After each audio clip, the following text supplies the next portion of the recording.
గులాబీ దండు కదులుతోంది. నేడు 25వ ఏట అడుగుపెట్టనున్న భారత రాష్ట్ర సమితి రజతోత్సవ సభకు సర్వం సిద్ధమైంది. వరంగల్ శివార్లోని ఎల్కతుర్తిలో భారీ బహిరంగ సభ ఏర్పాటు చేశారు.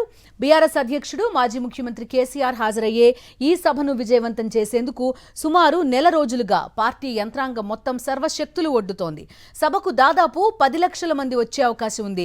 మొత్తం రాష్ట్రం నలుమూలల నుంచి గులాబీ దండు కదిలొస్తోంది. ఈ సభ కోసం భారీ వేదిక ఏర్పాటు చేశారు. కేసీఆర్తో పాటు సుమారు 500 మంది వరకు వేదికపై ఆసీనులయ్యే అవకాశం ఉంటుందని నిర్వాహకులు తెలిపారు. వివిధ జిల్లాల నుంచి వచ్చే వాహనాల ట్రాఫిక్ నియంత్రణ కోసం 2500 మంది వాలంటీర్లకు శిక్షణ ఇచ్చి నియమించారు. 1100 మంది పోలీసులు బందోబస్తు విధులు నిర్వహించనున్నారు. ఈ సభకు కేసీఆర్ హెలికాప్టర్లో వస్తారని పార్టీ వర్గాలు తెలిపాయి. సాయంత్రం 5:30 గంటల సమయంలో ఆయన వేదికపైకి చేరుకుంటారని చెబుతున్నారు. కేసీఆర్ సుమారు గంటకు పైగా ప్రసంగించే అవకాశం ఉందన్నారు. బీఆర్ఎస్ రజతోత్సవ సభ సందర్భంగా ఎల్కతుర్తికి వెళ్లే మార్గంలో పోలీసులు ట్రాఫిక్ నియంత్రణ చర్యలు చేపట్టారు. పలు రూట్లలో దారి మళ్లింపు ఉంటుందని ప్రకటన విడుదల చేశారు. సభా ప్రాంగణానికి సులువుగా చేరుకునేలా జోన్ల వారీగా రూట్ మ్యాప్ సిద్ధం చేశారు. సభను 5 జోన్లుగా విభజించారు.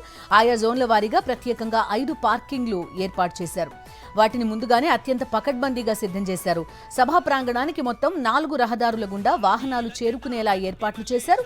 అందులో 3 జాతీయ రహదారులు సహా సభ జరిగే చింతలపల్లికి చేరుకునేలా ధర్మసాగర్ నుంచి వచ్చే మరో రూట్ను కూడా సిద్ధం చేశారు. బీఆర్ఎస్ రజతోత్సవ సభను ప్రతిష్టాత్మకంగా తీసుకుని నిర్వహిస్తోంది. మొత్తం తెలంగాణ రాష్ట్రం నలుమూలల నుంచి కూడా భారీగా బీఆర్ఎస్ శ్రేణులు ఈ సభకు హాజరు కాబోతున్నారు. ప్రస్తుతం ఈ భారీ ఈవెంట్ ని కవర్ చేస్తున్నారు మా కరెస్పాండెంట్స్. లైవ్ లో చూస్తున్నాం. మా కరెస్పాండెంట్లు విష్ణు మనతో పాటు జాయిన్ అవుతున్నారు, రమణ మనతో పాటు ఉన్నారు, రాకేష్ అదేవిధంగా దిలీప్ కూడా ప్రస్తుతం లైవ్ లో అందుబాటులో ఉన్నారు. సో మొదట దిలీప్ తో మాట్లాడదాం. సభ ప్రాంగణం దగ్గరే ఉన్నారు దిలీప్ చెప్పండి, భారీగా సభ ఏర్పాటు చేసినట్టుగా తెలుస్తోంది. వేదిక కూడా 500 మంది వరకు వేదిక పైన కూర్చునే అవకాశం ఉన్నట్టుగా కూడా చెప్తున్నారు. సో ఇప్పుడు ఏం జరుగుతోంది, ఎన్ని గంటలకి సభ ప్రారంభం కానుంది? పర్టిక్యులర్ గా ఈ సాంస్కృతిక కార్యక్రమాలు హైలైట్ గా ఉంటాయి యూజువల్లీ బీఆర్ఎస్ కార్యక్రమాల్లో. సో ఇవాళ ఏంటి? బిందు చూసుకోవచ్చు. సో మొత్తానికి బీఆర్ఎస్ పార్టీ రజతోత్సవ వేడుకలకు సిద్ధమైంది. ఈ నేపథ్యంలోనే గత 2-3 నెలల నుంచి కూడా ఈ యొక్క బీఆర్ఎస్ పార్టీకి సంబంధించిన రజతోత్సవ వేదికను ఏ రకంగా జరపాలి, ఎట్లా ముందుకు వెళ్ళాలి, ఎక్కడ జరపాలి అనే దానిపైన ప్రత్యేకంగా కేసీఆర్ దృష్టి పెట్టారు. సో ఈ నేపథ్యంలో ఈరోజు వరంగల్ జిల్లా ఇటు ఎల్కతుర్తిలో బీఆర్ఎస్ రజతోత్సవ సభ నిర్వహించబోతుంది. సుమారు 5 గంటల ప్రాంతంలో ఈ యొక్క సభ ప్రారంభం కానుంది. నేరుగా ఫామ్ హౌస్ నుంచి అంటే తన వ్యవసాయ క్షేత్రం నుంచి కేసీఆర్ ఎల్కతుర్తిలో ఉన్నటువంటి సభకు హెలికాప్టర్లో రానున్నారు. సో ఇక్కడ గంట పాటు ప్రసంగించనున్నారు. కేవలం సభలో వేదిక పైన 500 మంది ఆసీనులైనా కేవలం కేసీఆర్ మాత్రం ఒక్కరే మాట్లాడతారు. ఆ తర్వాత సభ అయిపోయిన తర్వాత కూడా కేసీఆర్ సుమారు 2 గంటల పాటు ఇక్కడే సభ వేదిక వెనకాల మరో టెంట్ వేశారు ప్రత్యేకంగా కేసీఆర్కి. సో అక్కడ 2 గంటల పాటు ఉండబోతా ఉన్నారు. ఆ తర్వాత సుమారు అంటే 9 గంటల తర్వాతనే ఇక్కడ నుంచి కేసీఆర్ తిరుగు ప్రయాణం అవుతారు. ఇక సభకు సంబంధించి చూసుకోవచ్చు, ఇది ఒక బాహుబలి సినిమాను మనం చూసాము. సో బాహుబలి సభగా దీనికి పేరు పెట్టారు. బాహుబలి వేదికను కూడా ఏర్పాటు చేశారు. సో మొత్తం 1213 ఎకరాల్లో సభను ఏర్పాటు చేశారు. సభలో వేదిక హైలైట్ అయితే మరో హైలైట్ ఇటు కటౌట్లు అని చెప్పుకోవచ్చు. అలాగే బీఆర్ఎస్ పార్టీ అంటేనే పాటలు, ధూమ్ధాం వేడుకలు. సో గతంలో కూడా ఉద్యమ సమయంలో ధూమ్ధాం వేడుకలు ఎంతో పార్టీకి ఉపయోగపడ్డాయి, అలాగే పాటలు కూడా ఉపయోగపడ్డాయి. ఈ నేపథ్యంలో ప్రత్యేకంగా ఈ సభకు సంబంధించి కూడా రసమయ బాలకిషన్ ఆధ్వర్యంలో కూడా ధూమ్ధాం కార్యక్రమాలు ఏర్పాటు చేశారు. దానికి సంబంధించి కూడా ముందస్తుగానే ప్లాన్ చేశారు. సో ఇటు సభా వేదిక వద్ద కూడా మరి కాసేపట్లో ధూమ్ధాం కార్యక్రమాలు నిర్వహించబోతున్నారు. ఇక మనం చూడొచ్చు, మన వెనకాల ఏదైతే కటౌట్ కనిపిస్తుందో బీఆర్ఎస్ 25 కేవలం కేసీఆర్ అలాగే బీఆర్ఎస్ వర్కింగ్ ప్రెసిడెంట్ కేటీఆర్ ఉన్నటువంటి ఏదైతే కటౌట్ ఉందో ఇది ప్రత్యేక ఆకర్షణగా నిలుస్తుంది. ఈ కటౌట్ అని చెప్పుకోవచ్చు. వచ్చినటువంటి ప్రతి కార్యకర్త కూడా ఇద్దరి మధ్యన నిల్చొని బీఆర్ఎస్ 25 దగ్గర ఫోటోలు తీయడానికి కూడా చాలా ఎక్కువ మంది ఇష్టపడుతున్నారు. అన్ని కటౌట్లో కంటే కూడా ఈ కటౌట్ చాలా ఇక్కడ ఒక ప్రత్యేకంగా నిలుస్తుందని చెప్పుకోవచ్చు. అటు కేసీఆర్ నవ్వడం కానీ ఇటు కేటీఆర్ నవ్వడం కానీ ఇద్దరు కూడా వైట్ షర్ట్స్ వేసుకోవడం, కేవలం గులాబీ రంగుల మధ్యలో ఈ 2 ఫోటోలు బీఆర్ఎస్ 25 అనేటువంటిది ఈ కటౌట్ కూడా ప్రత్యేక ఆకర్షణగా నిలుస్తుంది. ఇక బీఆర్ఎస్ పార్టీకి సంబంధించి రైతుతో వేడికి సంబంధించి అన్ని ఏర్పాట్లు అయితే పూర్తి చేశారు. ఓకే దిలీప్, మా కరెస్పాండెంట్ రాకేష్ కూడా ప్రస్తుతం ఈ సభని కవర్ చేస్తున్నారు. రాకేష్ తో తో మాట్లాడదాం. రాకేష్ చెప్పండి, పర్టిక్యులర్గా ఈ పర్టిక్యులర్ సభ బీఆర్ఎస్ కి చాలా కీలకం అని చెప్పుకోవచ్చు. ఒక బల ప్రదర్శనగా చూడాల్సి ఉంటుందా దీన్ని?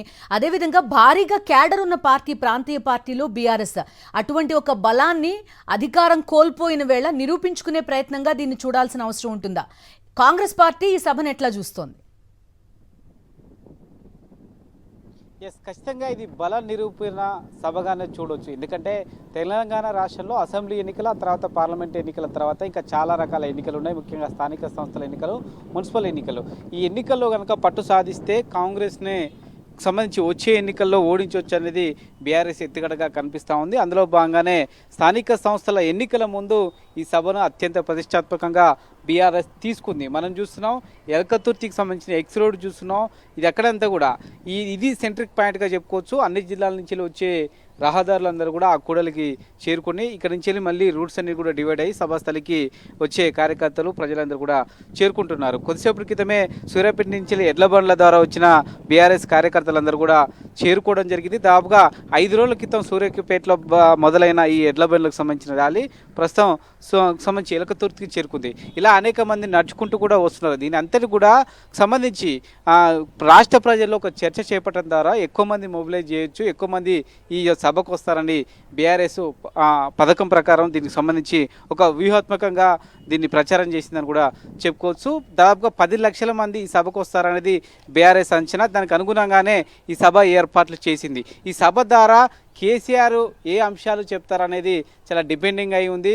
ఇటు ప్రధాన పక్షం సంబంధించి అధికార పార్టీలో కానీ మిగతా రాజకీయ పార్టీలో కానీ కేసీఆర్ ఏం మాట్లాడతారనే ఒక ఆసక్తి అయితే ఉంది. ముఖ్యంగా అపోజిషన్కి సంబంధించి బీఆర్ఎస్కు కౌంటర్గా కాంగ్రెస్ పార్టీ కూడా ఈరోజు కేసీఆర్ మాట్లాడిన తర్వాత దానికి కౌంటర్ ఏ విధంగా ఇవ్వాలని దానిపైన కూడా వాళ్ళు కూడా ప్లాన్ చేసుకుంటున్న పరిస్థితి కనబడతా ఉంది. ఎందుకంటే పార్లమెంట్ ఎన్నికల తర్వాత కేసీఆర్ నేరుగా ప్రజల ముందుకు వచ్చి మాట్లాడలేదు కాబట్టి అనేక అంశాలు ప్రస్తావించే అవకాశం ఉంది. దానికి అనుగుణంగా కాంగ్రెస్ పార్టీ కూడా ఏం మాట్లాడాలనే దానిపైన కూడా ఫోకస్ చేసింది. మనం ఒకసారి సభకు సంబంధించి చూస్తున్నాం.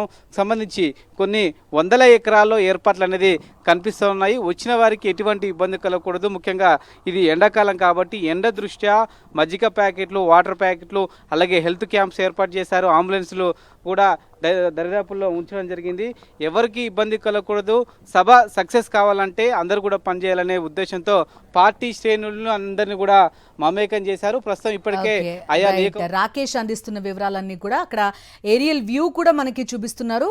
సో ఈ సభ కోసం బీఆర్ఎస్ మాత్రం భారీగా ఏర్పాట్లు చేసుకున్నట్టుగా మనకు అర్థమవుతోంది. సో ఈ సభలో కేసీఆర్ ఏం మాట్లాడతారు, ఈ ఆసక్తి చాలా మందిలో ప్రస్తుతం ఉంది. కాంగ్రెస్ ఏవైనా ఆరోపణలు చేసినప్పటికీ కూడా అటు కేటీఆర్ నుంచి కానీ లేకపోతే ఇతరుల నుంచి, సీనియర్ల నుంచి కానీ విమర్శ వస్తుంది. కానీ కేసీఆర్ కొంత సైలెంట్ గానే మనకు కనిపిస్తున్న పరిస్థితి. ఇది వ్యూహాత్మకమా? ఈ సభలో ఆయన ఏం మాట్లాడతారనే ఒక ప్రశ్న ఉంది. రమణ, ఈ సభలో కేసీఆర్ ఏం మాట్లాడబోతున్నారు? కేసీఆర్ నుంచి ఒక మంచి స్పీచ్, ఒక ఉత్సాహపూరితమైన స్పీచ్ ఎక్స్పెక్ట్ చేస్తారు జనం. మీ దగ్గర ఎలాంటి వివరాలు ఉన్నాయి సభ గురించి? బిందు అంటే ఖచ్చితంగా ఏ దారి చూసినా, ఏ వాహనం చూసినా కూడా చలో వరంగల్ అని చెప్పే పరిస్థితి మనకు కనిపిస్తుంది. ఎందుకంటే మనం చూడవచ్చు ఇవాళ బీఆర్ఎస్ చేపట్టిన రజతోత్సవ సభకు సంబంధించిన క్రమంలో మొత్తంగా పల్లెలు, పట్టణాలన్నీ కూడా చాలా రోజుల తర్వాత గులాబీమయంగా కనిపిస్తున్నాయి. ఒక పండుగ వాతావరణం నెలకొంది.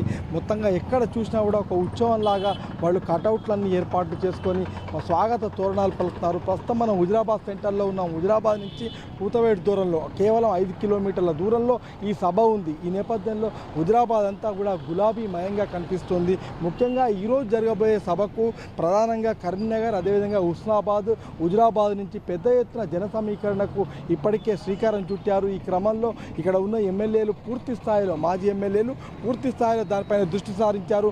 మొత్తంగా అంటే మనము ఈ ఎల్కతుర్తి సభలో ఏం మాట్లాడబోతున్నారు, చలో వరంగల్ సభలో ఎలాంటి బల నిరూపణ చేయబోతున్నారు అనేది బీఆర్ఎస్ సంబంధించిన అంశాలు ఇప్పుడు ఒక చర్చనీయాంశంగా, మరొక వైపు దీన్ని ప్రతిపక్షాలు, అదేవిధంగా ప్రధాన అధికార పక్షమైన కాంగ్రెస్ పార్టీ, అదేవిధంగా బీజేపీ కూడా నిశ్చితంగా పరిశీలిస్తున్న పరిస్థితి. మొత్తంగా ఒక సర్వత్రా ఉత్కంఠ నెలకొన్న ఈ సభ సాయంత్రం వేళ ఎలా జరగబోతుంది, ముఖ్యంగా కేసీఆర్ ఏం మాట్లాడతారనే ఒక క్యూరియాసిటీ మాత్రం మనకు కనిపిస్తుంది. Okay Ramana, thank you.